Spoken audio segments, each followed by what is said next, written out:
വന്ദനത്തിൻ്റെ ആ ക്ലൈമാക്സിനെ കുറിച്ച് എനിക്ക് ശക്തമായ വിയോജിപ്പുണ്ടായിരുന്നു. അവർ ഒന്നിക്കണം എന്ന അഭിപ്രായക്കാരനായിരുന്നു ഞാൻ. ഒന്നിക്കാൻ പാടില്ല എന്ന അഭിപ്രായക്കാരനായിരുന്നു ഹനീഫ് ഖാ. ഹനീഫ് ഖയുടേതായിട്ടുള്ള തീരുമാനങ്ങളുണ്ടായിരുന്നു, ന്യായീകരണങ്ങളുണ്ടായിരുന്നു.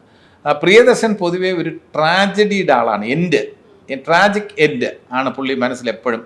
പല സിനിമകളിലും അഭിമന്യുവിൽ അങ്ങനെ ട്രാജഡി ആക്കേണ്ട കാര്യമില്ലെന്നാണ് എൻ്റെ പക്ഷം. അങ്ങനെയുള്ള സിനിമകളിൽ ഇപ്പോൾ ഇതിലും വന്ദനത്തിൽ അവസാനം അവർ ഒന്നിക്കാമായിരുന്നു.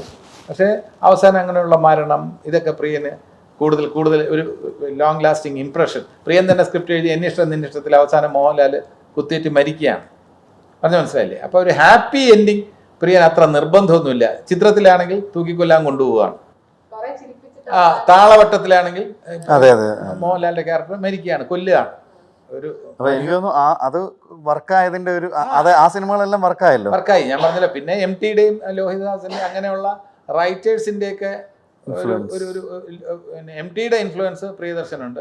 ലോഹിതദാസിനും MTയുടെ ഇൻഫ്ലുവൻസ് ഉണ്ട്. സിനിമകൾക്ക് ഈ ഒരു അതേപോലെ സദയമൊക്കെ കണ്ടിട്ടില്ല. അപ്പൊ MT സാറിന്റെ അത്തരത്തിലുള്ള സ്ക്രിപ്റ്റുകളുടെ അവസാനം പരിസമാപ്തി എന്ന് പറയുന്നത് നമ്മുടെ മനസ്സിൽ ഒരുപാട് ദുഃഖം നിറയ്ക്കുന്ന സീനുകളായിരിക്കും, ക്ലൈമാക്സ് ആയിരിക്കും.